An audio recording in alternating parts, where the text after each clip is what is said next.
Je suis un peu choqué de comment c'est super bien fait, genre. Ça veut dire même tu crames, tu te fais scam. Tu crames pas, tu te fais scam. Tu scam, tu te fais scam. C'est une folie. C'est une folie.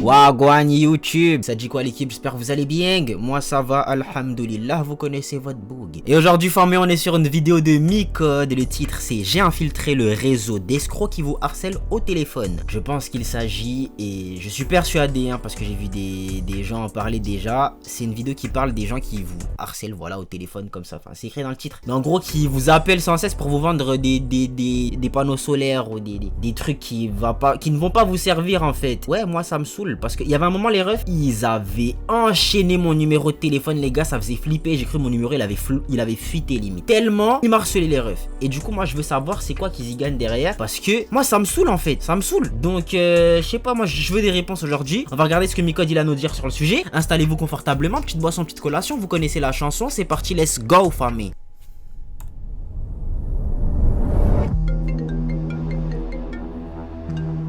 La semaine dernière, j'ai reçu exactement 17 appels de numéros inconnus.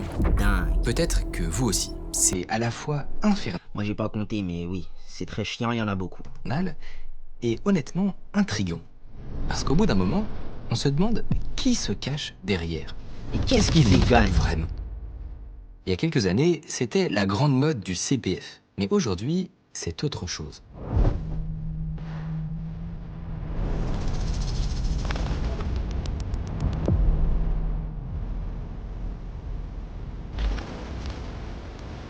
On a décidé de comprendre quoi. Pendant des mois, on a fait ce qu'aucune personne de sain d'esprit ne ferait. On a décroché tous ces appels. On a joué les parfaits pigeons pour comprendre les rouages. Et ce qu'on a découvert, ça n'est pas une simple arnaque. C'est un système. À l'heure où je vous parle, ce système pille toujours des milliers de Français chaque mois. Il nous a fallu des Parce qu'en fait, tu vois, quand en fait je leur réponds pas ou quand je leur réponds pour leur dire des sottises pour en fait expliquer que ben, je m'en fous en fait de ce qu'ils essayent de me vendre, je me dis purée mais quel travail éclaté, pourquoi ils continuent à le faire? S'ils continuent à le faire, c'est quelque part c'est rentable, il y en a pour qui ça fonctionne.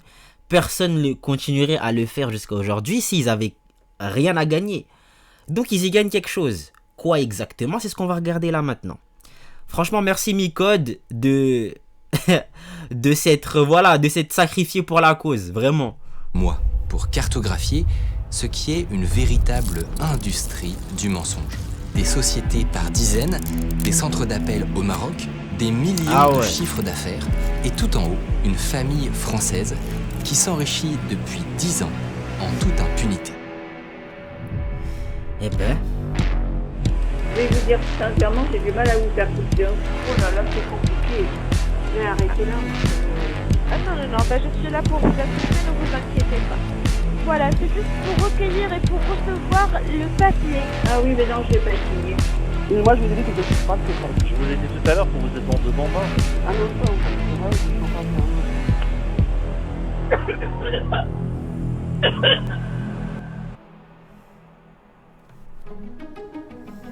Mais juste avant, on va parler une petite minute de notre partie.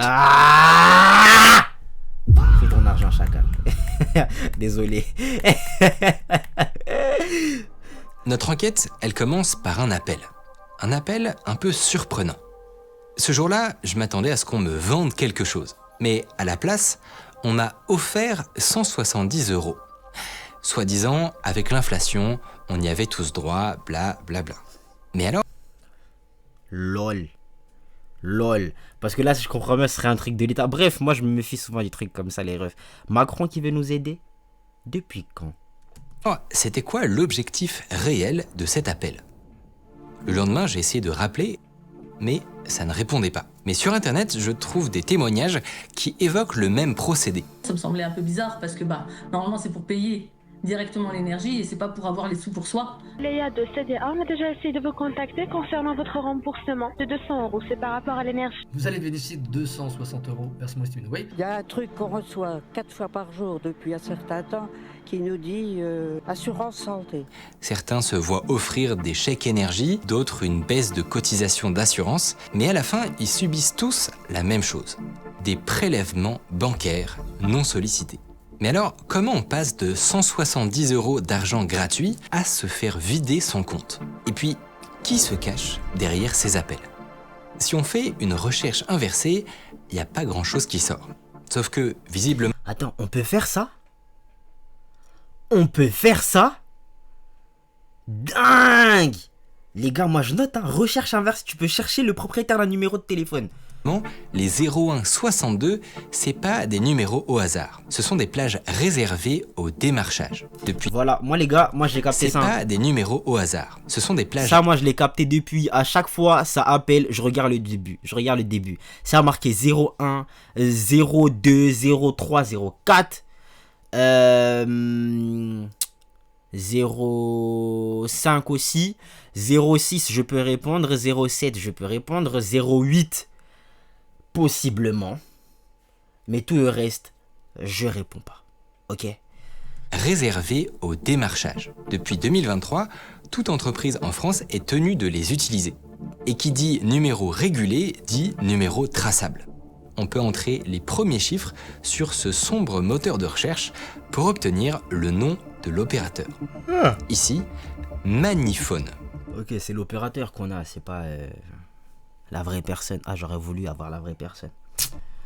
Maniphone, c'est une boîte française spécialisée dans le démarchage de masse. Elle serait responsable à elle seule de 3,5 milliards d'appels par an. Si on les contacte pour demander le nom de leurs clients, voilà la réponse qu'on obtient. Malheureusement, ce sera que sous réquisition judiciaire. Ah bon? Pourquoi? C'est comme ça, on ne donne pas les informations de nos clients. Ça me semble logique. Enfin, dit comme ça. Ça me semble logique. Mais est-ce que la question c'est... Parce qu'en fait, si la question c'est...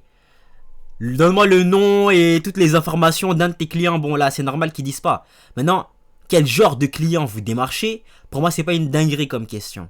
Donc là, pour le coup, vous avez l'air suspect. Un peu. Mais heureusement pour nous, ce genre de numéros, ils ont un défaut. Ils ne peuvent pas s'empêcher de nous rappeler. Et cette fois, on va les faire parler. Est-ce que vous avez reçu le versement de votre cagnotte de 170 € bien pas encore? Je suis pas raciste. Ok? I am not racist. J'ai plein d'amis noirs. Ok? Mais tu m'appelles au téléphone avec un accent comme celui-là. Je suis pas raciste, hein. Mais la confiance baisse. Voilà, la confiance baisse. Ça me l'avait fait un jour. En fait, nous, quand on était chez Orange, pour Internet, là, on avait une box Orange. On avait souvent des pannes, tu vois. On avait des pannes, des fois, par-ci, par-là et tout. Et ils prévenaient jamais quand ça allait arriver. Un jour, il y a une meuf, elle nous appelle, elle dit, bon, oui, je vous appelais pour vous prévenir qu'on va potentiellement couper votre Internet. Je me suis dit, mais depuis quand ces gens-là préviennent? Elle me dit, ouais, si tu veux essayer de régler le souci, il faut que tu appelles tel numéro. Je te donne le numéro, tu appelles. Je note le numéro, mais je ne vais pas appeler. Ok? Mais je juste dit, voilà, je vais peut-être demander à mes parents, au cas où, parce que j'étais jeune. Hein. Je dis, peut-être je vais demander à mes parents, au cas où, si eux, ils se sentent de appeler pour... voilà. Je le laisse de côté le numéro. Voilà. Donc, je coupe l'appel. J'attends pour pouvoir dire à mes parents, voilà, on nous a appelé pour ça, pour ci. Avant même que mes parents puissent débarquer à la maison, un très peu de temps après, la meuf rappelle. Et elle me dit, oui, c'est bon, vous avez appelé le numéro. Là, je me dis, ça y est, c'est bon, c'est suspect, madame, c'est suspect. Ok. Et là, en fait, je me dis, bon, je vais lui poser la question. Madame, vous êtes quel opérateur? Elle coupe l'appel. Voilà. Et en fait... ouais, je me suis dit, voilà, c'était clairement une arnaque bidon pour pouvoir nous faire payer, je sais pas quoi, via des frais de téléphone, j'en sais rien, tu vois, mais c'était sûrement une arnaque. Et moi, ça m'a un peu déçu parce que je me suis dit, bon, elle aurait pu la tenter, quoi. Elle aurait pu dire, SFR? Et puis j'aurais fait, ah non, de ce rage. Ouais, bon, vous êtes trompé, madame. Hein. Au calme, au calme. Mais elle a paniqué, elle a coupé, ouais. J'étais déçu, t'as vu, j'étais déçu. Elle m'a pas scam jusqu'au bout. Et ça, c'est dommage. Tu vois, enfin, non, pas tant que ça, mais voilà, elle m'a pas scam comme il fallait. Et ouais. Ce que je voulais dire par rapport à cette histoire et l'accent, c'est que cette dame avait un accent malgache. Donc, grâce à cette dame, je me méfie des gens qui ont des accents au téléphone. Ok? Je vais me méfier de n'importe quelle personne qui est au téléphone et qui essaye de me démarcher. Tu vois? Mais si en plus elle a un accent. Tu captes? Je suis pas raciste, les refs, je suis pas raciste. C'est l'expérience. Ah non, pas encore. D'accord, donc c'est cette année-ci, suite vos achats que vous avez effectué dernièrement au niveau des grandes surfaces, vous avez accumulé une cagnotte de 170 € que vous allez recevoir sous forme de remboursement à partir du 5 ou le 10 du mois prochain.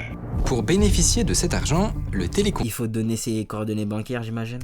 téléconseiller nous dit qu'il a juste besoin d'une petite info, un email. Sauf qu'ensuite, il nous pose des questions étranges. Donc vous allez recevoir le mail et pour le versement de votre remboursement, quelle date vous choisissez, c'est le 5 ou le 10 du mois prochain. Ah, le 5 ou le 10 Eh ben, qu'est-ce que ça c'est... Bah, le 5, très bien. Vous souhaitez recevoir auprès des banques. Là, ce qu'il fait, c'est typique et très malin, c'est la technique du pied dans la porte. Il multiplie les questions anodines pour qu'ensuite on cède plus facilement à une requête coûteuse. Vous avez de quoi vérifier avec moi l'adresse de dépôt et vente. Des coordonnées bancaires. C'est probable. Je pense, en fait, je sais pas. La technique, elle est bien rodée. La technique, elle est super bien rodée. Mais... Enfin, je vais dire, une fois que la personne elle a accepté, je sais pas, tu peux y aller franco, non?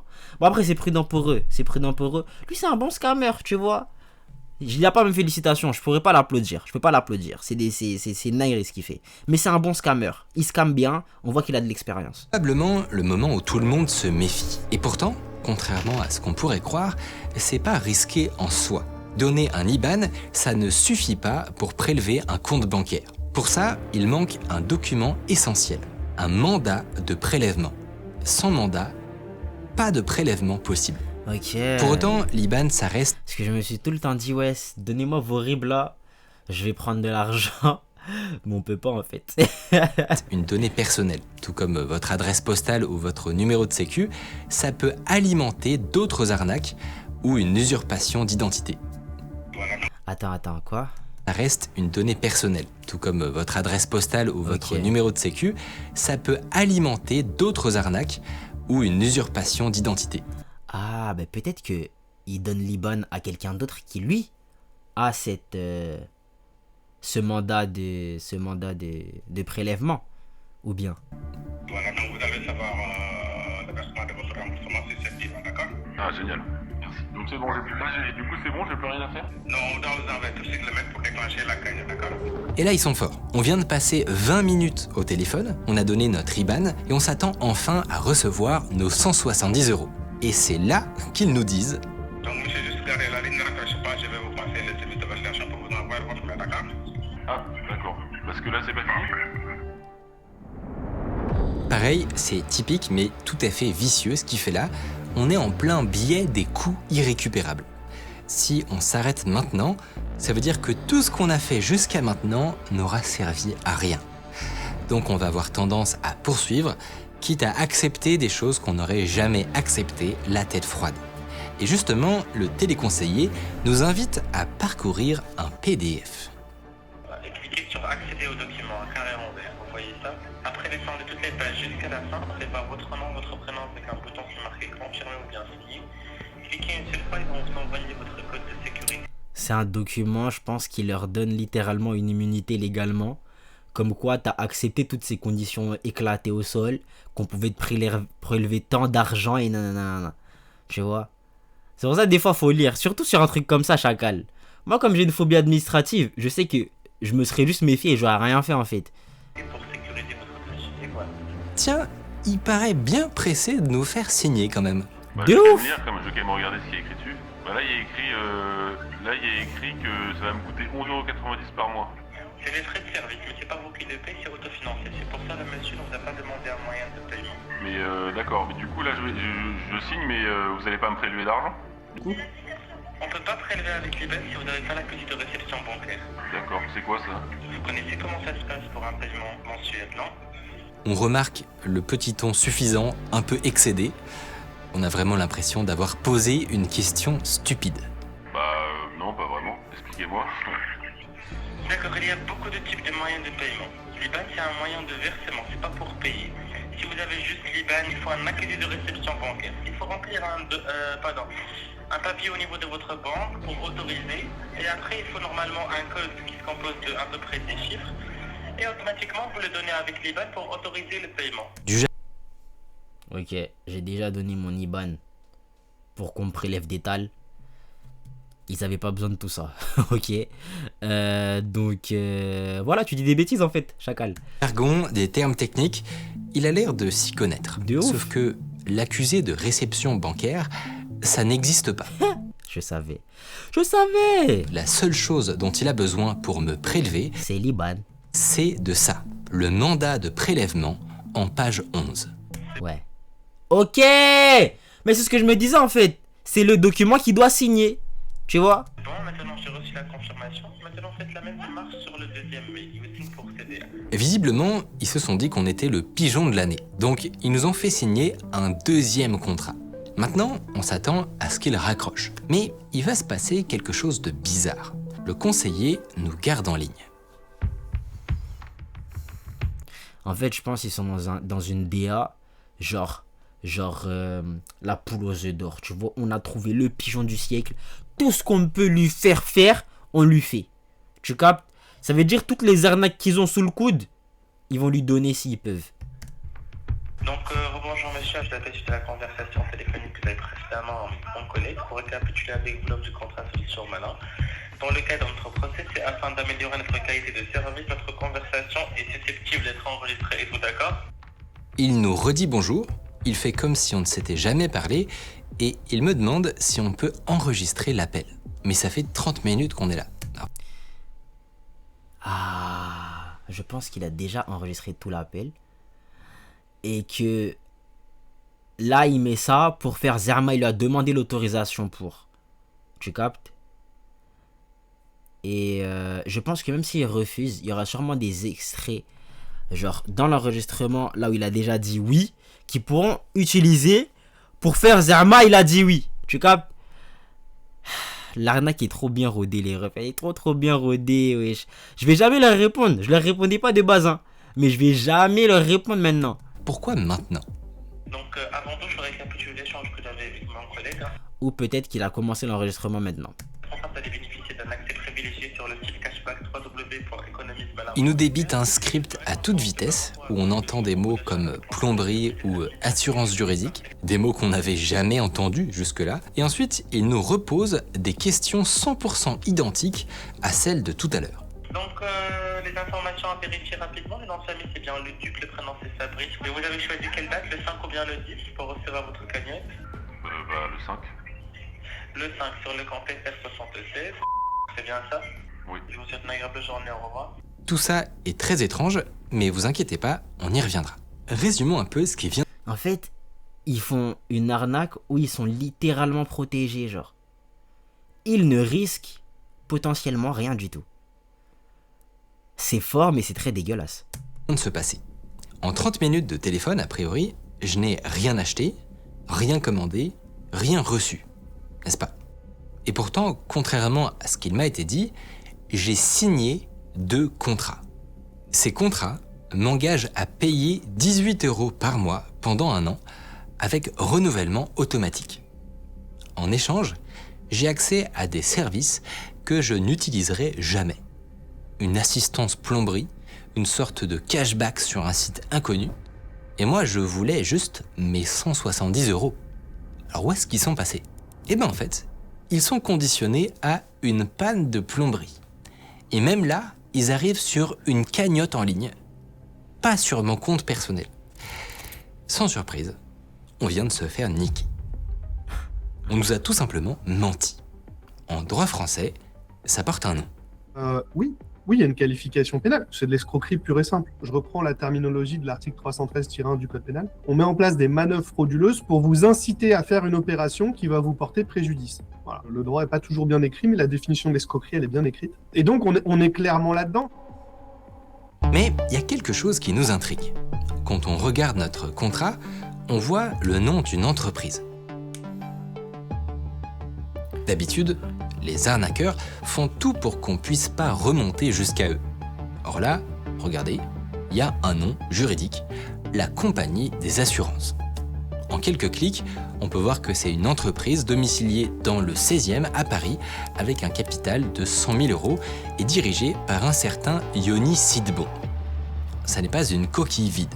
On peut littéralement sonner chez eux. Alors si c'est une arnaque, pourquoi ils s'affichent comme ça?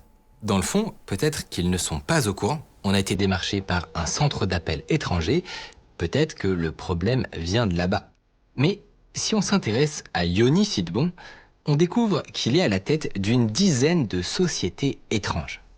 Elles ont des sites vitrines génériques, elles offrent toutes des pseudo-services de conseil ou d'assistance, et surtout, elles ont toutes été signalées massivement pour les mêmes motifs. Des remboursements qui se transforment en prélèvements. On dirait une activité organisée. Et c'est d'autant plus intriguant qu'il n'a pas l'air d'être le seul à faire ça.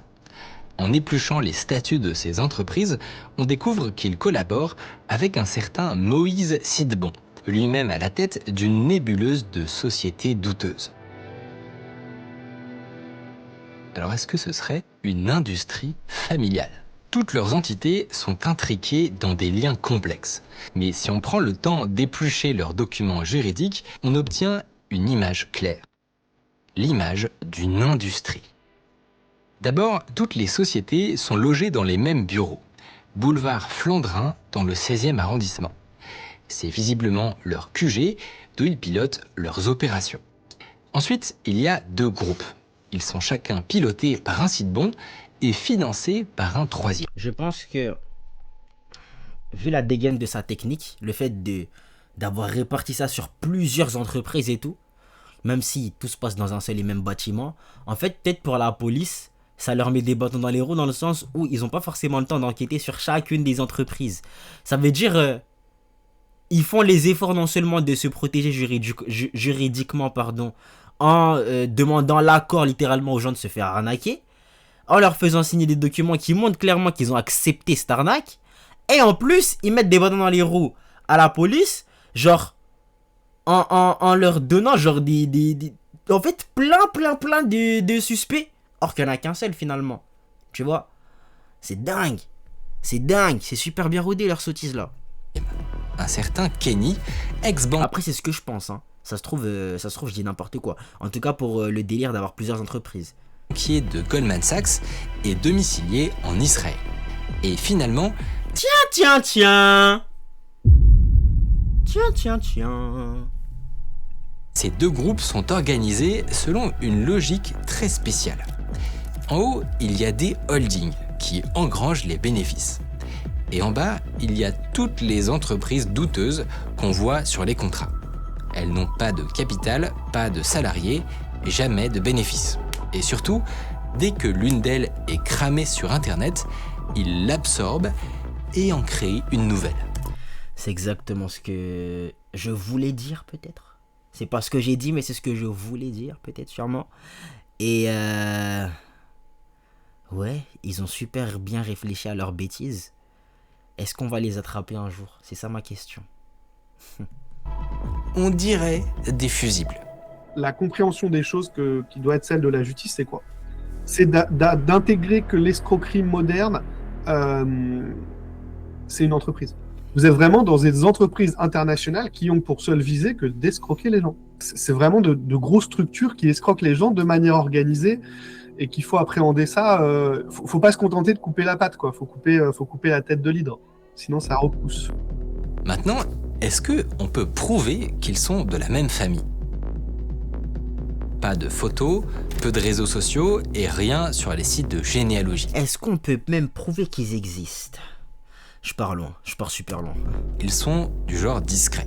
Une autre idée, ce serait de regarder les registres d'état civil. C'est les actes de naissance et de mariage qu'on trouve dans toutes les mairies. Sauf que ces registres, n'importe qui ne peut pas les consulter. Ouais. Il faut prouver un lien de parenté. Mais il y a un autre endroit où les liens de famille laissent des traces. les sociétés civiles immobilières. Quand des parents transmettent du patrimoine à leurs enfants, ça passe souvent par une SCI. Et dans les statuts, il arrive qu'on trouve des liens de filiation.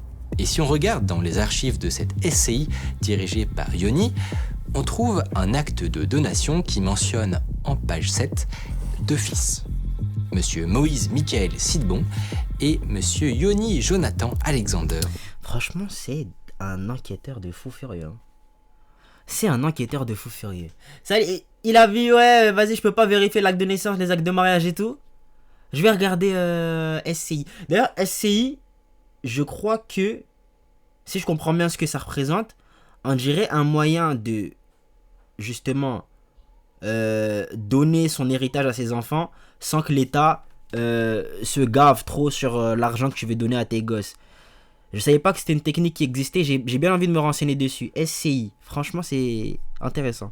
C'est bon. Parce que les gars, vous donnez l'argent directement à vos enfants comme ça, l'héritage et tout, l'État, croyez-moi qu'ils vont vous taxer. Hein. Ils vont taxer vos gosses et tout. Limite vos gosses vont finir avec 2 € alors que vous aviez 2 millions.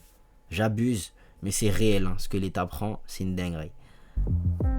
C'est bien une industrie familiale. La dernière chose qui... Ils sont tous foirés biologiquement, quoi. Ils ont un lien dans la foirance. qui nous intrigue, c'est cette filiale, Anavi.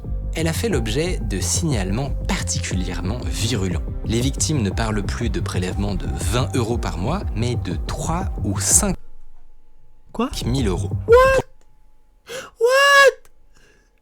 Ah ouais.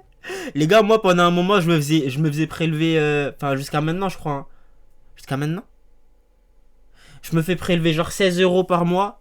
Et c'est parce que comme un teubé, en fait, quand je suis parti acheter mon téléphone, j'ai accepté une assurance à SFR, genre pour quand mon téléphone il arrive un truc, il le remplace. Et je l'ai jamais utilisé. Voilà, limite des fois je me dis, si je me faisais voler mon téléphone juste pour pouvoir utiliser l'assurance. Mais j'ai la flemme quoi, c'est flemme. Voilà, flemme.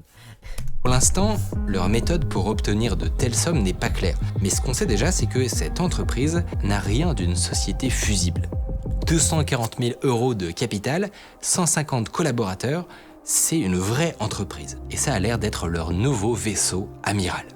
Entre les sociétés de Yoni, celle de Moïse et maintenant Anavi, on a donc une vingtaine d'entités, des centaines de collaborateurs et des centres d'appel sur 2 continents. Alors combien est-ce que ça peut leur rapporter? Je pense que ça se compte en milliards. Milliards? Ah. Bon, j'abuse. On va dire millions. Ça se compte en millions. En France, les Sidbon ont rendu leur bilan confidentiel. Donc impossible de le savoir. Mais Moïse a une holding belge. Et notre chance, c'est que en Belgique, les bilans sont publics. Et si on voit que Moïse aurait accumulé 28 millions. Ah, je vous avais dit.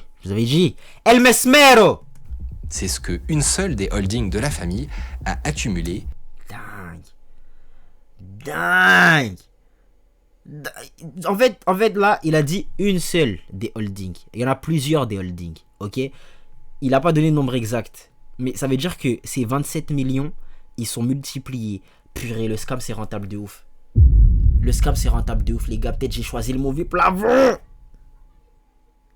Je vais pas vous scam les refs, mais quand tu vois des chiffres comme ça, t'es tenté. Heureusement j'ai une confiance hein. Sinon j'aurais été la première des enflures les refs. Depuis la Belgique, en une décennie, année après année. En une décennie. Ça reste quand même big. Cette fortune part dans l'immobilier, dans des immeubles de l'ouest parisien, des villas sur la Côte d'Azur, peut-être même des avions. Et son frère fait la même chose, en toute impunité. Alors, comment c'est possible? Depuis 10 ans que ça dure, on pourrait s'attendre à des condamnations, mais rien. Est-ce qu'il y a... C'est bien rodé, c'est tout, frère. Un bug dans le système? Si vous allez avoir... Alors la justice française, honnêtement... Justice française, honnêtement, bon... Très bof. Voilà, très bof. Donc ça m'étonnerait pas qu'ils aient des lacunes à ce niveau-là, quoi. Une personne, 2, 3, 4 qui vont chacun déposer plainte de leur côté sur des choses qui sont petites. Ça, du point de vue de la justice pénale, la personne qui se fait prélever tous les mois 15 ou 20 euros, bon, je ne vous fais pas de dessin, mais c'est pas sur la pile en haut du dossier. Hein. Ça passe après les trafics de stupéfiants, les atteintes aux personnes physiques, etc. Donc il y a quand même pas mal de choses qui passent avant, en réalité tout, et ça passe en bas. Et la répression des fraudes. Sur le papier, c'est eux qui sont censés veiller au grain. Sauf que lorsqu'on interroge des victimes, elles nous répondent toutes la même chose. Elles ont fait des signalements et ça n'a rien donné. En fait, la DGCCRF le reconnaît elle-même, ils sont submergés. Il y a 3000 agents pour 300 000 signalements par an. Donc ils sont obligés de prioriser. Si ça n'est pas une fraude grave ou massive, ça part aux oubliettes. Alors, qu'est-ce qu'on peut faire ? Peut-être que si on braque les projecteurs sur eux, ça pourrait attirer l'attention. Mais rien n'est moins sûr, parce qu'en fait, on n'est pas les premiers à en parler. En mai 2024, Sandoz a publié une vidéo sur la compagnie des assurances. Et puis il y a eu Philippe Miller, journaliste, qui, le 13 décembre 2024, a publié un article à charge. Je crois que le premier signalement qu'on a reçu, c'est un courtier en assurance qui était scandalisé par ces pratiques et qui nous les a signalés. Et très vite, quand on a publié, les témoignages ont afflué, il y a plein de victimes qui se sont manifestées. Pour la première fois, les frères Sidbon ont réagi. Yoni se défend en rappelant que le démarchage est réalisé par des centres d'appel indépendants, qu'il imposerait le respect du code de la consommation et que les taux de remontée négative seraient de 0,5% seulement. Quant à Moïse, il a dit à peu près la même chose. C'est le genre... En fait, je pense que tout est tellement bien rodé. Ils se sont préparés à cette éventualité-là, les gars. Ils se sont préparés à cette éventualité-là. Dans le sens où ils se sont tous mis d'accord en mode le jour où on se fait péter, on répète ça. Ils ont des scripts pour tout. Tu vois, ils ont des scripts pour tout. Les rares problèmes seraient dus à des brebis galeuses. Depuis, ils n'ont jamais été inquiétés. Pas de sanctions, pas de condamnation. Dingue. Et d'ailleurs, ils sont trop big. Ils sont beaucoup trop big. On a nous-mêmes envoyé un email au Sidbon. Et voilà ce qu'on a reçu. En cas d'insinuation diffamatoire, Anavi ne manquera pas d'agir en justice pour la préservation de ses droits et intérêts. Franchement, merci à Micode de s'être sacrifié pour la cause. Voilà. T'as bien vu l'argent qu'ils avaient. S'ils peuvent racheter la justice française, peut-être qu'ils le feront. Hein. Sur des histoires comme ça, on est toujours sous le risque d'avoir des procédures judiciaires de la part de gens qui, de toute façon, ne nous poursuivent pas pour que leur vérité soit reconnue. Pour eux, c'est juste une manière de nous faire taire et de nous occasionner des frais. Ils peuvent même parfois retirer leur plainte la veille du procès, donc il n'y a pas de procès. On ne peut même pas être remboursé de nos frais. Donc c'est juste un levier de rapport de force. Donc on est obligé du coup d'accepter ce risque, même si on a raison, c'est ça qui est terrible. Ce dont parle Philippe Miller, c'est des procédures Bayo.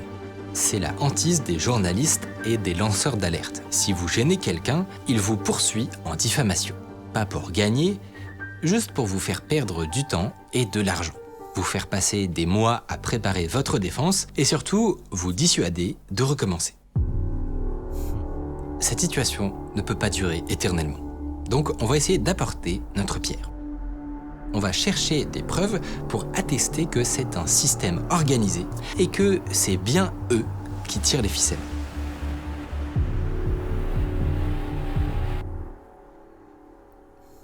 Alors, où trouver ces preuves ? Je me dis en fait, tu vois, ils ont dit tout à l'heure il y a full up d'employés, tu vois. Il ressemble à quoi l'entretien d'embauche pour un mec qui va démarcher des gens pour les scams ? Comment ça se passe ? En mode ouais, bon, vous êtes ici pour scam, voilà. Et comment ça, moi j'ai vu des démarchages téléphoniques et tout, ouais. Arrête de faire semblant, tu sais très bien que les gens qui font des démarches au téléphone, c'est les scammers, voilà. Donc vous êtes ici aujourd'hui pour scam, et c'est une dinguerie. Le mec qui sait ça, il accepte. Vas-y, peut-être il n'y a vraiment rien, peut-être il n'y a pas d'ITAF, il n'y a rien. Visiblement, tout se joue dans les centres d'appel. D'après les Sidbon, là-bas, tout se fait dans les règles. C'est précisément ce qu'on a besoin de vérifier. Reste à savoir où il se trouve. Dans les contrats, on trouve plusieurs noms de plateformes. La plupart sont au Maroc, mais il y a une structure qui revient fréquemment. Tingis Group. Première plateforme du nord du pays, 1000 téléconseillers, des références clients comme Canal+ ou Michelin, ça n'est pas le centre d'appel scammy auquel on s'attendait. Mais surtout ce qui est bizarre, c'est qu'ils n'affichent jamais le nom de la compagnie des assurances. À se demander s'ils bossent encore pour eux. On cherche partout une confirmation, mais on ne trouve rien. Jusqu'à ce qu'on épluche leur compte Instagram. Est-ce que vous vous souvenez du nom de la société affichée sur notre contrat? Assistantia. Eh ben, si vous regardez ce gâteau et qu'on zoome un peu, voilà ce qu'on trouve. C'est la preuve qui nous manquait. Tingis Group bosse bien pour Yoni Sidbon. Si les preuves existent, c'est là-bas. Il faut qu'on essaye de trouver des témoins, des employés qui puissent nous raconter ce qu'il se passe à l'intérieur. On approche une vingtaine de personnes au Maroc et on finit par trouver 2 profils intéressants. Un téléconseiller et une source anonyme. Et cette source anonyme, elle est assise sur un petit trésor. Là, ce que je m'apprête à vous partager, vous allez pas, je sais pas si vous allez me croire, mais ça s'est passé en avril 2024. Je visitais la page Facebook d'un call center lié à Yoni Sidbon et j'ai cliqué sur l'URL en description. C'est censé renvoyer au site officiel de l'entreprise. Sauf qu'à la place, il y avait ça, une espèce d'arborescence de dossiers et de sous-dossiers. Je crois que c'était le serveur principal de l'entreprise. Donc dedans, j'ai trouvé tout un tas de documents compromettants. Depuis, ils ont tout supprimé, mais j'ai fait une sauvegarde. Bon, là, il faut qu'on dise les choses. Même si ce serveur était en accès libre, télécharger ces documents, c'est illégal. Ce sont des données privées. D'ailleurs, notre source les a envoyés à la répression des fraudes et voilà ce qu'ils ont répondu. Nos pouvoirs ne nous autorisent pas à prendre directement connaissance de contenus situés sur un serveur informatique, même librement accessible, s'il apparaît que ceux-ci n'ont pas été volontairement mis à la disposition du public.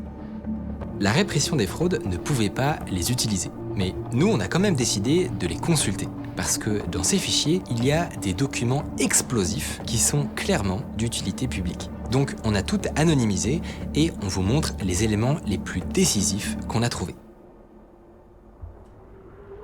Le premier, ce sont des scripts d'appel. À la lecture... Je m'y attendais.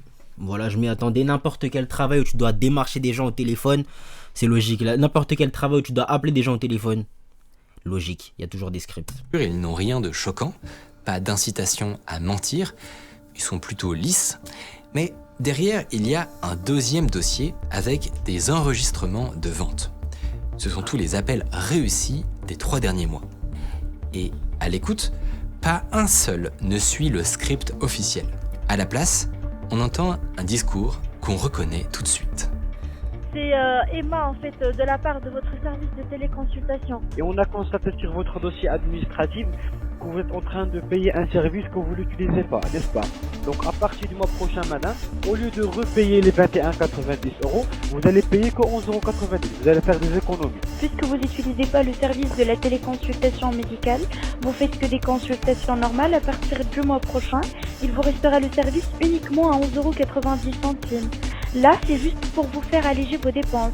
D'accord? C'est-à-dire que dans ma cotisation de mutuelle, je paierai 10 € de moins, c'est ça? 10 € de moins, exactement.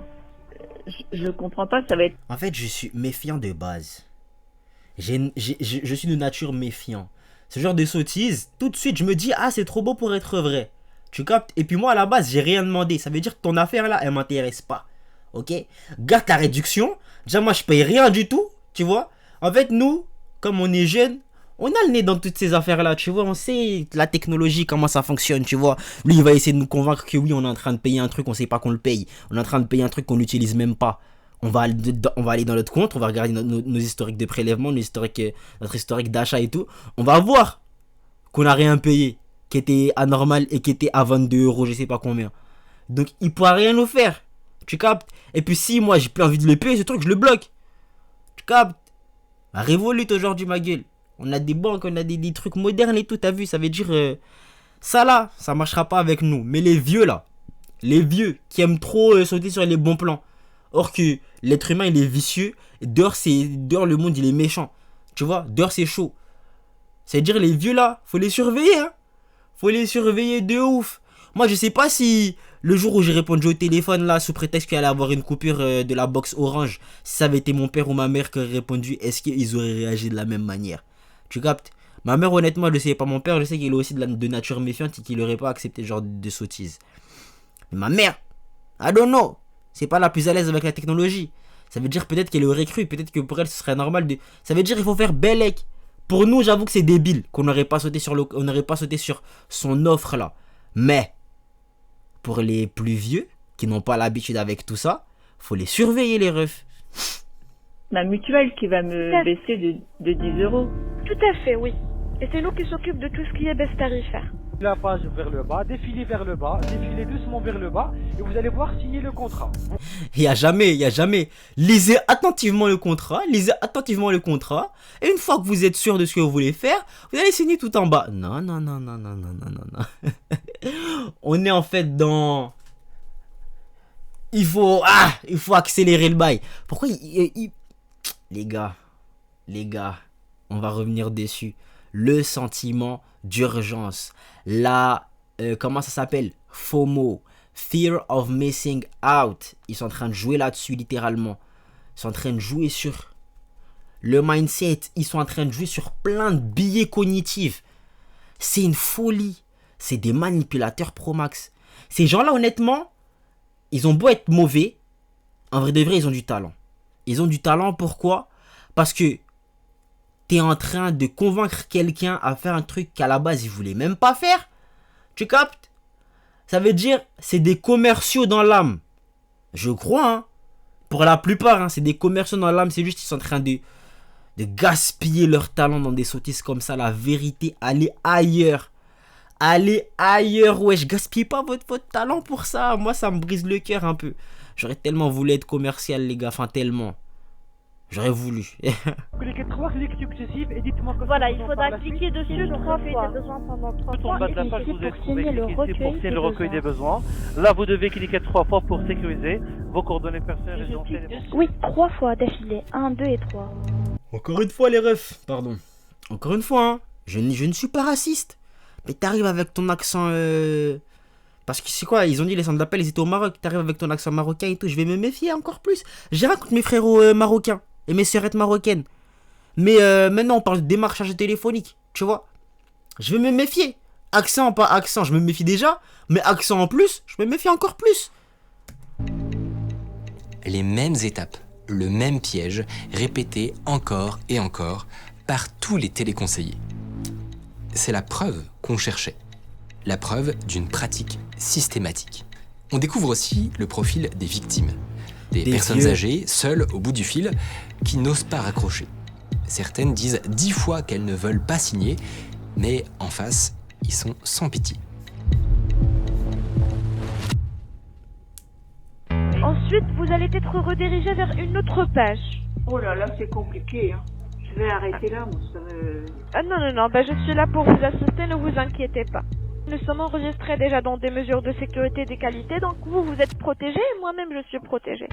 Moi, des fois, je comprends pas tout, et après, c'est comme ça que je reçois après qu'on me prélève ou qu'on me prend des... Madame, s'il s'agit de quelqu'un... Madame, le fait que je suis là, c'est pour défendre votre droit et pour vous informer et vous confirmer que vous êtes dans de bonnes mains aujourd'hui. Ok, oui, parce que c'est pas la première fois qu'on m'appelle pour me dire ça. Déjà, c'est la 3e fois. Dites-moi en fait. Pendant qu'elle est en train de se plaindre que ouais, c'est pas la première fois qu'on me fait ça, lui il est comme ça derrière son téléphone en mode ah ouais, c'est pas la première fois. Et dire lui il va rafler une 2e fois en fait, tu vois. Vous voyez un rectangle en bleu. Cliquez pour signer. Ah non, mais je vais pas signer. Voilà, c'est juste pour recueillir et pour recevoir le papier. Elle écoute pas, wesh. Ah oui, mais non, je vais pas signer. Alors normalement, vous devez juste cliquer 3 fois dessus. Elle s'en bat les steaks. Waouh. Non, mais je vais pas signer. Oui. D'accord, mais faut juste cliquer 3 fois dessus. Vous cliquez 3 fois et puis c'est bon. Oui, mais je vais pas signer en fait. D'accord. Mais cliquez 3 fois. Oui, mais moi je vous dis directement, moi je trime rien, je fais rien. On parle de la même chose, madame. Sauf qu'on s'exprime différemment. Là, vous allez cliquer justement pour signer le recueil des besoins. Et moi je vous ai dit que je ne signe pas de contrat. Je vous ai dit tout à l'heure que vous êtes dans de bonnes mains. Et moi je suis pas d'accord parce que j'ai pas envie d'avoir des mauvaises sortes.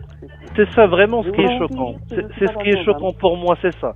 C'est que là, vous craignez justement de la surprise, mais il n'y aura pas de surprise, madame. Non mais, moi j'en ai marre des choses comme ça. Mais toi, on arrête tout, je ne suis pas d'accord. Je veux plus recevoir Vous avez marre. Moi à la base, bon, maintenant on a capté l'arnaque, c'est de prendre l'argent sur le compte bancaire. Mais moi à la base, je me disais en fait que même si à la fin tu signes rien comme ça, je me disais que même avec l'appel, ils pouvaient surtaxer le temps que tu passais au téléphone avec eux. C'est ça que je me disais moi. Tu vois, ça veut dire, je prenais pas la peine de rester longtemps au téléphone avec eux. Tu vois, même pour leur faire perdre leur temps. Flemme, tu vois, flemme de ouf. Mais là, pour le coup, maintenant que j'ai capté le subterfuge, peut-être des fois, je leur ferai perdre leur temps, je sais pas. De quoi exactement? Je suis en train de stipuler vos droits, madame. Moi, je veux... Oui, mais moi, je veux pas, parce que je veux plus. Je veux un instant, parce que là, je me sens pas bien, non.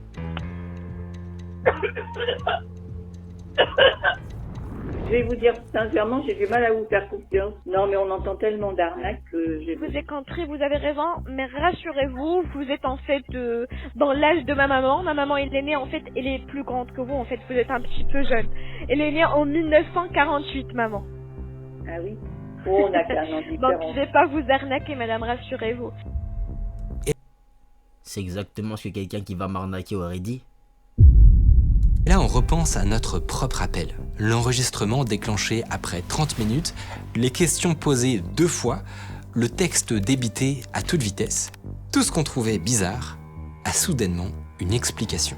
Moi, j'avais capté depuis, chacal. Tout ça, c'est pour se protéger.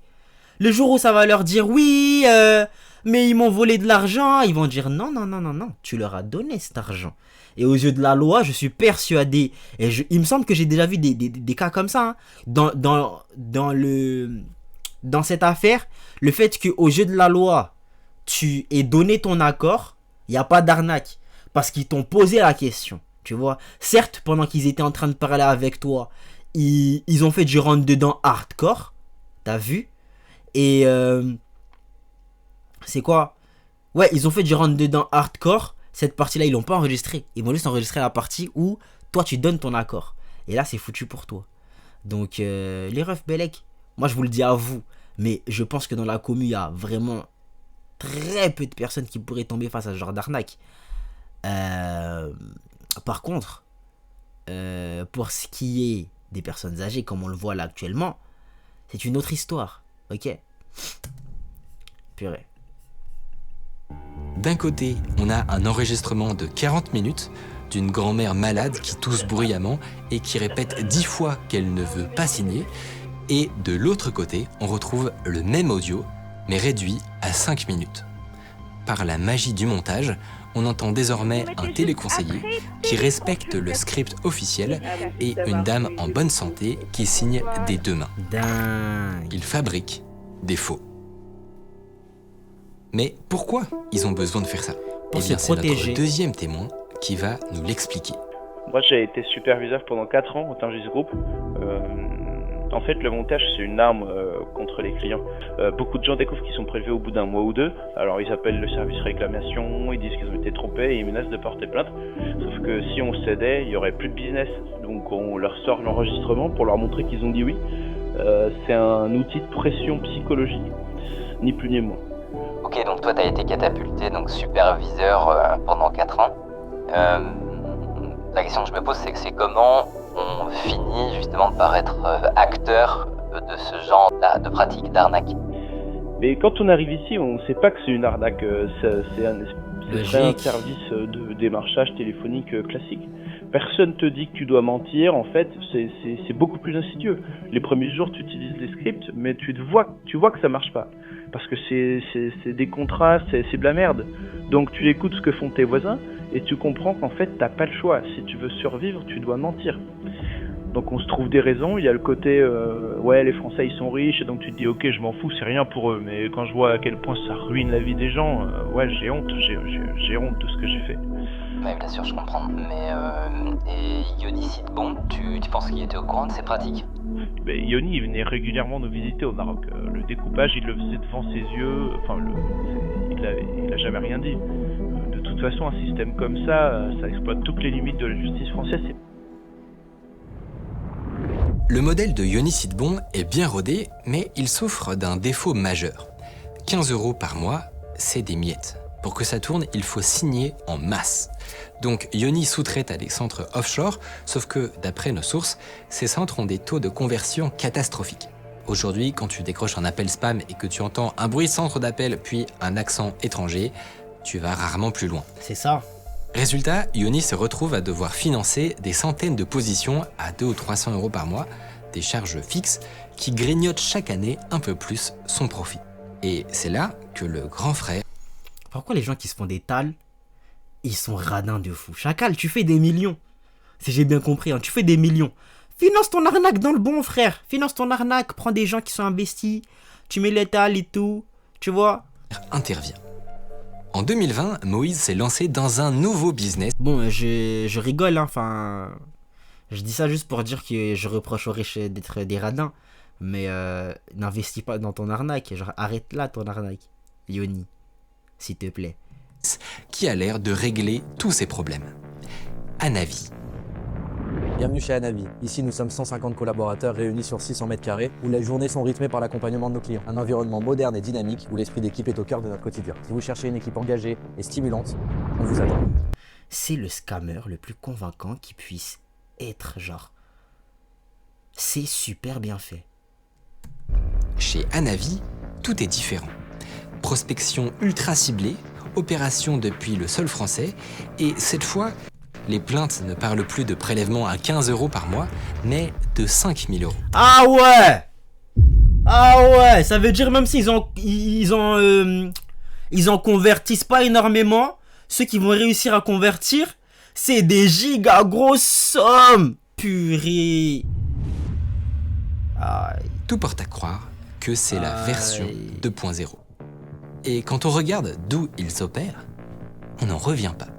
Franchement, c'est des big sommes. Dites-moi que là, la justice, elle en a fait quelque chose. Parce que les sommes, elles sont énormes. Ils ont des bureaux à Boulogne, à 30 minutes de chez nous. Cette fois, on n'a plus aucune excuse, il faut qu'on aille voir.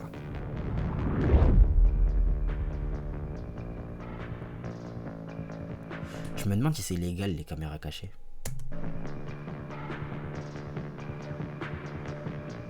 Elle est propre, hein, votre caméra cachée, franchement. Sur LinkedIn, Anavi recrute au poste de mandataire intermédiaire en assurance. Payé 100% à la commission, aucune... 100% à la commission. Ça veut juste dire que t'es payé au lance-pierre. T'as pas de salaire fixe. C'est plus tu travailles, plus tu fais des tals. C'est même pas plus tu travailles, plus tu fais des tals. Plus tu convertis, plus tu fais des tals. Et comme je vous ai dit, les postes comme ça où les gens ils sont payés des miettes, il y aura toujours des gens pour postuler, pour aller travailler là-bas, parce que justement, en dehors de ça, des fois, ils trouvent rien d'autre. Ça veut dire ils vont continuer ce genre de pratique-là. Je suis même pas sûr que ce soit légal. C'est légal. C'est une folie, frère. Ils vont continuer ce genre de pratique-là tant qu'il y aura des gens pour postuler. Purée. Moi, ça me saoule, hein. Une compétence exigée. Pour nous, c'est parfait. On candidate sous le nom de Maxime, jeune étudiant fauché. Et 48 heures plus tard, on a un entretien téléphonique.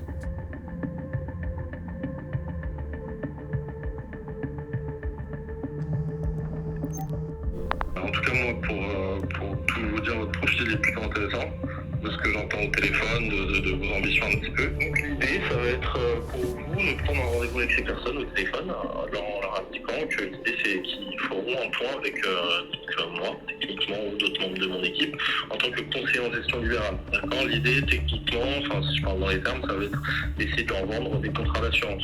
C'est un job de rabatteur, qui consiste à appeler des infirmières pour fixer un rendez-vous. Ensuite, c'est lui, Thomas, qui essaierait de leur faire signer un contrat.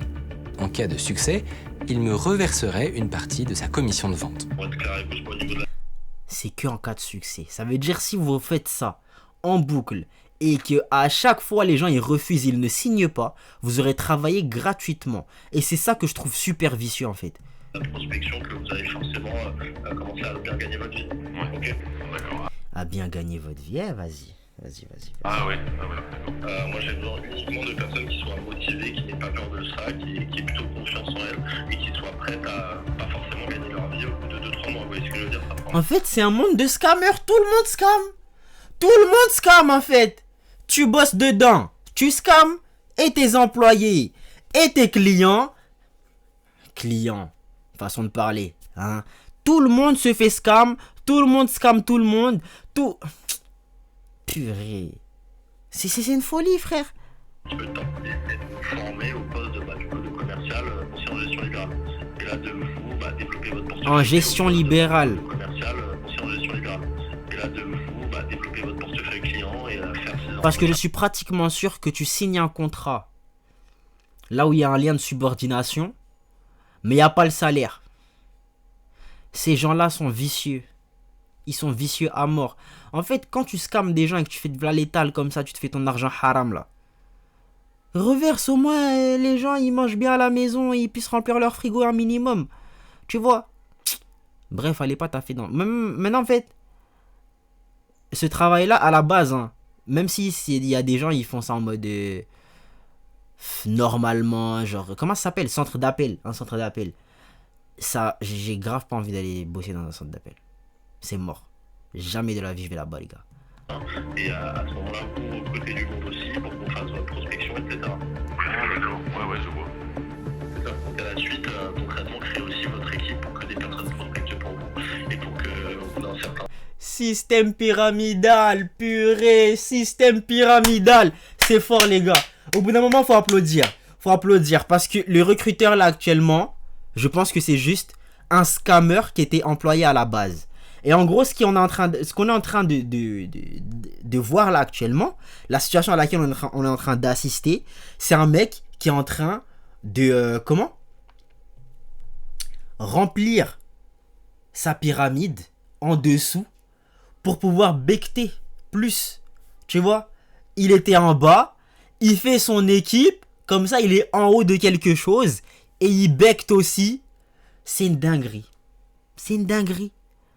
Purée. Oh, le scam. Le scam de ouf. Purée. Vous ayez un différentiel sur ces personnes également. On va aussi recruter des gens qui eux-mêmes vont recruter des gens. Ça nous fait penser à quelque chose. Pointu, là. Et quand on y réfléchit, c'est très malin. Ouais. Pas de salaire à payer, ouais. Les mandataires se recrutent tout seuls, ouais. Et en cas de problème, c'est eux qui sont en première ligne. C'est la réponse à beaucoup de problèmes de Yoni. Je commencerai la formation, je vous présenterai un petit peu tout, je vous présenterai le script, je vous montrerai les méthodes de travail, etc. Ça vous va? Ouais, carrément. Si vous voulez, j'aime bien, si vous avez regardé le Wall Street, j'aime bien comparer à ça souvent. Beaucoup de bruit, beaucoup de personnes qui peuvent crier, Dans le Loup de Wall Street, ça se passe pas super bien, hein, il me semble. Faut que je le regarde ce film, mais ça se passe pas super bien. Je sais pas si c'est le meilleur exemple à donner le sang. Tu peux être contente, etc. Parce que, il me semble que dans le Loup de Wall Street, c'est vraiment un scammer.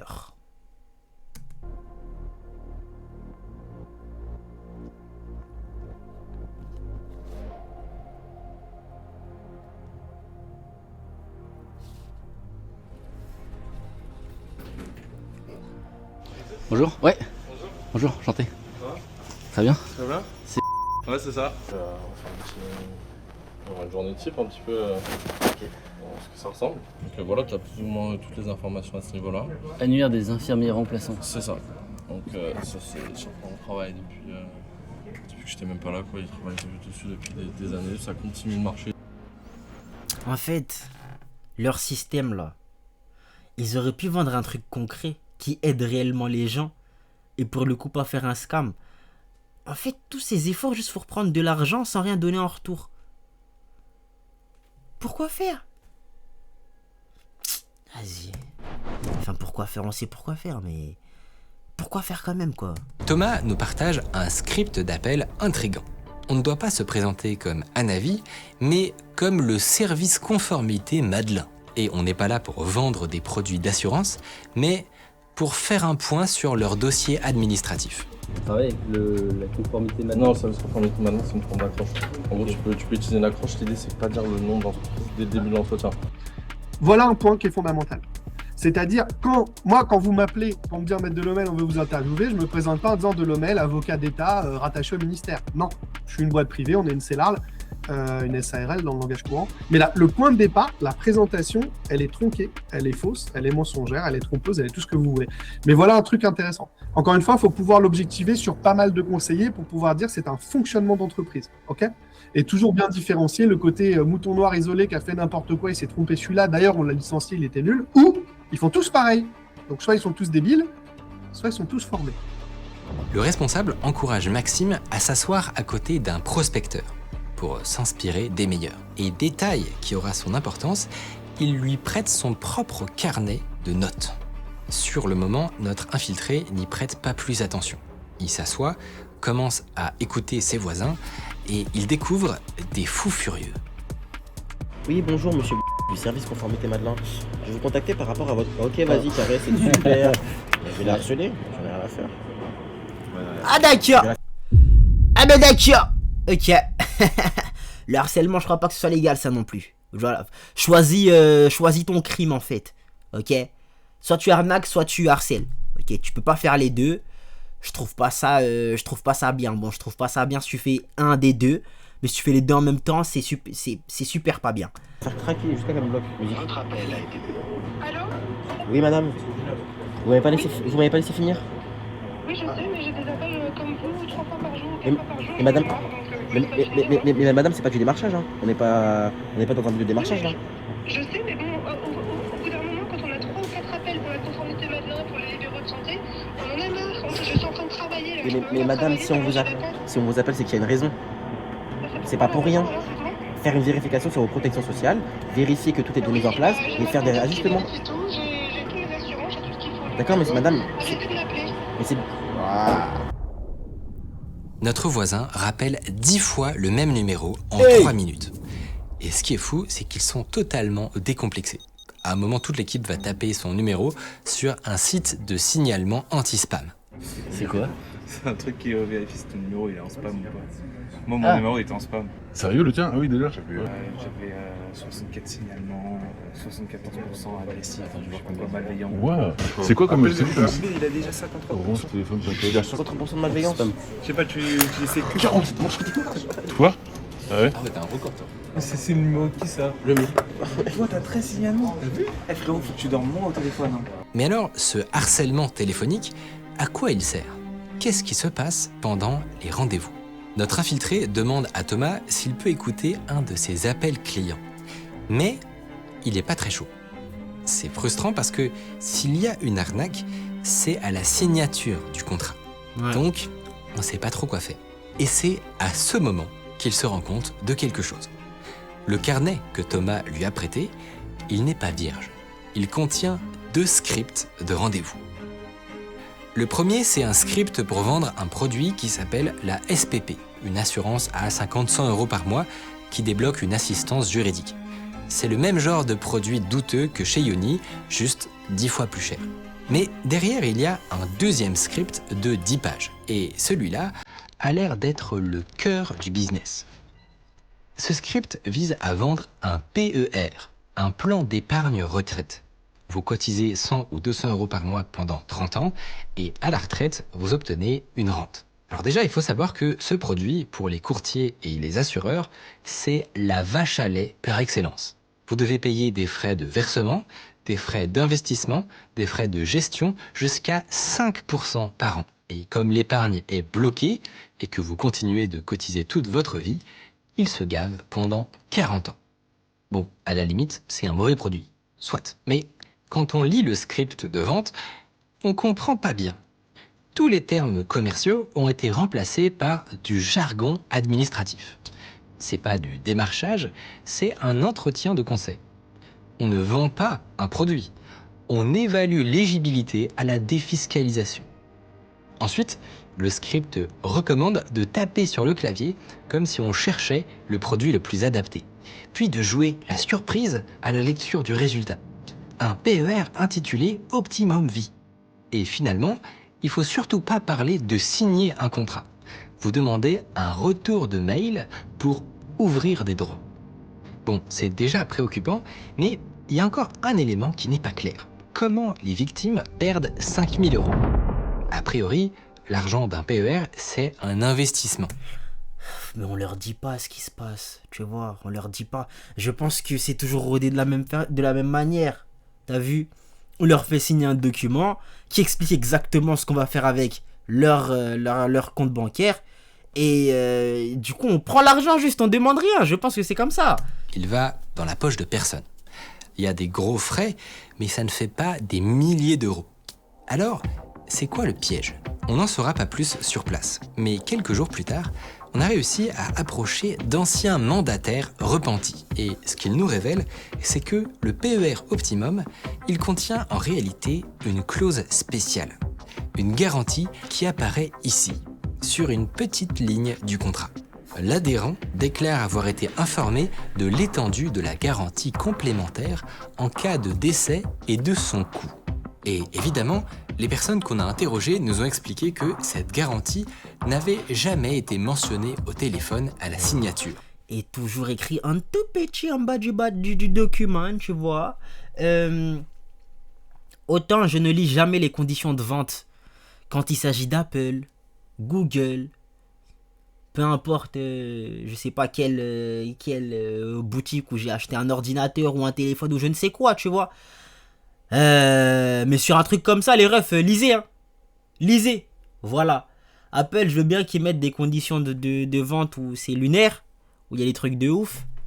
Mais c'est Apple. Je pense pas qu'ils vont essayer de me scam, même s'ils nous scamment déjà beaucoup.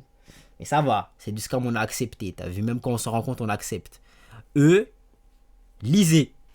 Ok. Et puis comme moi, quand je vous ai dit, en fait, j'ai une phobie administrative. Ça veut dire, ça fait flipper, c'est chelou. Je vais pas lire, c'est tout, frère. Je vais pas me prendre la tête ici, ma gueule. Le piège, c'est ça. Une garantie d'essai. Si vous mourrez avant d'avoir fini de cotiser, Optimum Vie complète les versements pour que vos enfants touchent le capital qui était prévu. Sur le papier, pourquoi pas? Sauf que cette garantie, si on regarde ici, elle est ultra plafonnée, conditionnée à plein de critères et surtout, elle va vous coûter extrêmement cher. 70% de ce que vous pensez cotiser la première année part directement en commission dans les poches d'Anavi. La deuxième année, c'est 30%. En gros, vous pensez investir 10 000 balles sur 2 ans, mais en réalité, 5 000 va disparaître dans les poches d'Anavi et de l'assureur. Votre épargne réelle ne sera que de 5 000 euros. Encore une fois, je pense qu'on peut dire qu'on nous a menti. En tout cas, il y a une sacrée omission. On nous a vendu un contrat d'épargne retraite, plutôt legit, mais ce qu'on a oublié de nous dire, c'est que on souscrivait aussi à cette garantie d'essai qui nous pompe nos 5 000 euros en 2 ans. On reste dans un process d'escroquerie. On est sur de la pratique commerciale trompeuse, clairement, et civilement, on est sur un défaut d'information et de conseil. Si vous avez quelque chose d'aussi important à dire à vos clients que pendant un an et demi, on perd de l'argent et on n'en gagne pas, ça c'est une condition essentielle de l'engagement d'un consommateur. Donc, on ne souscrit pas de PER et de contrats comme ça par téléphone. Jamais, voilà, jamais. Si on a besoin, on va avoir un courtier, mais voilà, on rencontre physiquement des gens qui vont nous vendre des produits qui seront logés en France, la plupart du temps. C'est ça. En fait, avec ce qu'il a dit là, l'avocat là, le juriste ou je ne sais quoi, c'est que la personne qui accepte aussi, elle a sa part de responsabilité. Tu vois, en tout cas, c'est comme ça que je le comprends. J'ai pas envie de mettre la faute sur les gens qui se font scam, mais faut se méfier, tu vois, faut toujours se méfier. T'as vu, il y en a qui ont essayé de se méfier. Et vas-y, on leur a fait du rentre-dedans. Vas-y, je peux pas trop leur en vouloir. Mais il y a des gens, ils foncent tête baissée sur les trucs comme ça. Hein. Donc, des fois, tu peux pas trop défendre. T'as vu? Anavi mise vraiment tout sur Optimum parce qu'ils nous payent des commissions 4 fois plus élevées que les autres. Si je vends du MMA ou du Swiss Life, j'ai peut-être touché 5% de la première année de cotisation. Mais Optimum, je peux récupérer jusqu'à 30%. Donc imaginez sur un contrat à 5000, je récupère 1500 en 1 heure de rendez-vous. Donc grâce à ça, il y a des mandataires qui arrivent à faire des mois à 80, 100 000. Ils me font signer ce contrat juridique qui est sur 1 an, sans engagement, blablabla. Et puis, par contre, il faut tout faire en ligne parce qu'il n'a pas le temps. Donc, il faut signer tout de suite. J'étais tellement là en stress et il me saoule. ils m'ont menacé en disant que en fait, Ah ouais. si je finissais pas mes versements jusqu'à la fin de l'année fiscale, qu'en fait j'allais avoir un contrôle et que ça allait être considéré comme de la fraude fiscale et que du coup je risquais une amende. Je me suis rendu compte de l'arnaque au bout de 4-5 mois. Et quand j'ai essayé de partir, ils m'ont encore ouvert des contrats. J'ai découvert des choses pour lesquelles j'avais pas signé. Et je suis ça et ça m'a foutu dans la merde, quoi. Ouais, j'ai mis plus de 1000 euros, en tout cas juste avec un avis. Le plus sournois, c'est que si vous vous rendez compte de l'arnaque, ils ont prévu un plan B. On a fait un enregistrement lunaire. Madame Mignot, je vais vous expliquer une chose. Déjà, dans un premier temps, moi, ça sert à rien de me crier dessus et de me prendre de front parce que moi, je suis la gestion, je suis censé gérer le problème administratif. C'est-à-dire que grâce à moi, je vous évite un contentieux. Là, on arrive aujourd'hui à la deadline de votre défection. C'est soit on vous fait la proposition amiable et vous l'acceptez et tout se règle correctement, soit vous la refusez et vous irez au contentieux. Vous pouvez crier si vous voulez, mais ça ne changera rien. Moi, je travaille pas pour Optimum. Optimum, c'est pas mes copains. Vous voulez plus être chez eux, il n'y a pas de problème. Mais par contre, pour pouvoir résilier le contrat de chez eux, il faut passer par une proposition amiable qui est la SPP. Ce gars fait de l'intimidation. Il vous dit que vous n'avez pas le droit de bloquer les prélèvements et vous menace de poursuite, sauf si, dans l'heure, vous signez pour leur assistance juridique à 1000 euros. Ok. Tout le monde se fait scam. Même le mec qui a capté qu'il se faisait scam, il se fait scam. Purée. Non, franchement, en fait, même si c'est pas bien ce qu'ils font, je suis un peu, je sais pas moi, genre, choqué de comment c'est super bien fait, genre. Ça veut dire même tu crames, tu te fais scam. Tu crames pas, tu te fais scam. Tu scam, tu te fais scam.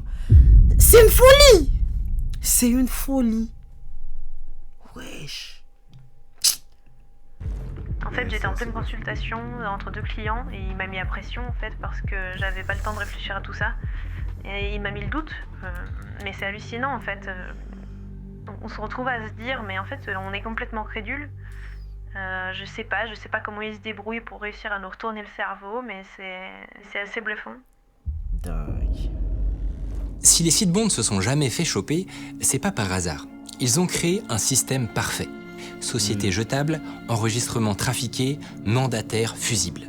Chaque rouage semble conçu pour que aucune preuve ne remonte et que personne ne soit jamais responsable. Ils ont trouvé la faille, mais en réalité, ils sont loin d'être les seuls. Leurs sociétés sont les maillons d'un immense réseau d'entreprises, toutes branchées sur des centres d'appel étrangers et pilotées depuis Boulogne, Tel Aviv ou Dubaï. Hier, c'était le CPF, aujourd'hui, c'est l'assurance, le PER, la défiscalisation. Demain, ce sera autre chose. Parce que ces business-là ne marchent que sur un terrain très particulier. La confusion. À force de multiplier les chèques, les primes, les niches, l'État a fini par construire une administration que plus personne ne comprend. Donc, quand quelqu'un vous appelle pour vous dire que vos 170 €, c'est suite à l'inflation, c'est plausible, parce que des chèques de ce genre, l'État en envoie pour de vrai. Mais le brouillard ne suffit pas. Il leur faut aussi de la main-d'œuvre.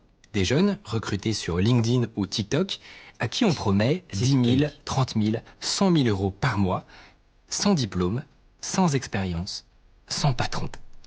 Tout le monde se fait scam. je crois que je ne le répéterai pas assez. Tout le monde se fait scam.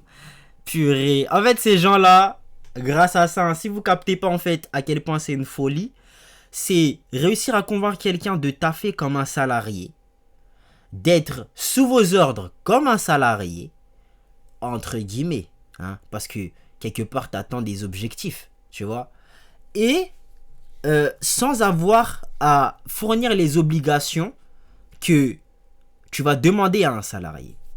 Donc c'est the scam par excellence, tu vois. Genre, ils vont bosser comme des oufs parce qu'ils espèrent pouvoir faire 10K et t'as pas à leur promettre un salaire fixe, t'as pas à leur donner une mutuelle, t'as pas à leur donner des congés payés. Ils bossent pas, ils sont pas payés, c'est simple. C'est une folie. Ils arrivent en pensant qu'ils vont s'émanciper, faire du business, devenir un loup de Wall Street, et puis ils découvrent que faire du business ici, c'est mentir au téléphone, à des grands-mères qui ne comprennent pas ce qu'elles signent. Merci Micode, merci à toute la Micorp. Voilà, c'est une vidéo de ouf. Une vidéo à titre informatif, une vidéo que tout le monde doit voir, je pense. Je veux dire quoi? Importance, très important. Bref, j'ai oublié c'est quoi le terme, mais c'est une vidéo que je pense que les gens doivent voir. Parce qu'il faut être au courant sur ce genre de choses. Il faut qu'on soit tous, qu'on ait tous les mêmes informations. Voilà, quelqu'un qui vous commence à vous baratiner au téléphone là, il va falloir être assez vif et dire non, chacal, non, ça va aller, chacal, non, non, tu vois. Et purée, c'est une dinguerie. Comment tout le monde est malhonnête. Tout le monde est malhonnête. T'as le mec qui a la tête de tout ça, je sais pas qui cite bon, les gens qui sont en dessous, les gens qui recrutent les gens qui sont en dessous, les gens qui recrutent les gens qui sont en dessous. Tout le monde scam tout le monde. T'as vu? Même le mec qui crame, qui s'est fait scam, il se fait scammer encore. T'es là, y a pas moyen de s'en sortir. Y a pas moyen de s'en sortir. C'est une dinguerie. C'est une dinguerie de ouf. Faites attention à vous. Hein. Faites attention à vous. Parce que j'ai dit, ouais, les vieux, ceux qui se font avoir par ces arnaques-là. Mais les gars, vous l'avez vu, ça recrute sur TikTok. Si vous bossez là-bas, vous faites scam aussi. Donc faites attention à vous aussi. Ok? Surveillez les vieux qui s'y connaissent pas. Et surveillez-vous aussi. Et voilà la Mifzer, vous me direz ce que vous en avez pensé dans les coms. On se dit à la prochaine pour la prochaine. Vous savez quoi faire pour donner la sephore? Allez donner de la sephore à Micode. Ciao les nazes.